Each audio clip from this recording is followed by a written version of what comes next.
Salut, je m'appelle Lisa et je suis infirmière libérale remplaçante. Je voulais vous faire une vidéo pour vous parler un petit peu des différentes démarches qu'il fallait réaliser avant de devenir infirmière libérale, parce que vous allez voir, c'est toute une galère. Tout d'abord, il faut que vous ayez travaillé au préalable à l'hôpital ou en clinique. Il faut que vous ayez effectué 3200 heures pour être collaboratrice ou titulaire ou 2600 heures pour être infirmière libérale remplaçante. Une fois que vous avez fait vos heures, vous demandez à votre employeur de vous envoyer une attestation comme quoi vous avez bien fait le nombre d'heures demandées dans l'établissement où vous travaillez. Cette attestation, vous allez l'envoyer à la CPAM sur leur adresse mail. Vous pouvez la trouver soit sur le site Amélie, soit en les appelant directement. Donc vous leur envoyez l'attestation plus votre diplôme et eux vous renverront une attestation comme quoi vous avez bien effectué le nombre d'heures nécessaires. Ensuite, il faudra vérifier que vous êtes bien inscrit au niveau de l'ordre infirmier.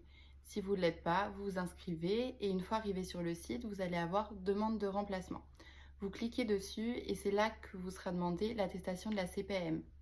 Une fois cette étape validée, vous recevrez votre autorisation de remplacement infirmier dans un délai de 3 semaines à 2 mois environ. Ensuite, vous allez pouvoir demander votre carte CPS. C'est un petit peu votre carte d'identité en tant qu'infirmière. Donc ça, vous allez sur le site e-santé et vous allez avoir demandé ma carte CPS. C'est super simple, rapide et vous la recevez environ en 7 jours.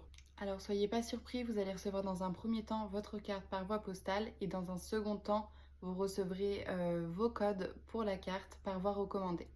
Ensuite, il y a une assurance qui est obligatoire pour une infirmière libérale, c'est la RC Pro.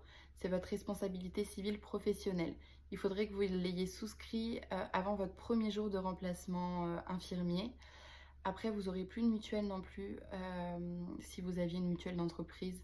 Et si vous êtes arrêté, la couverture est très faible. Donc moi, dans mon cas, j'ai souscrit en plus à une mutuelle et à une prévoyance. Après, il y a plein d'autres assurances, c'est en fonction de vos besoins.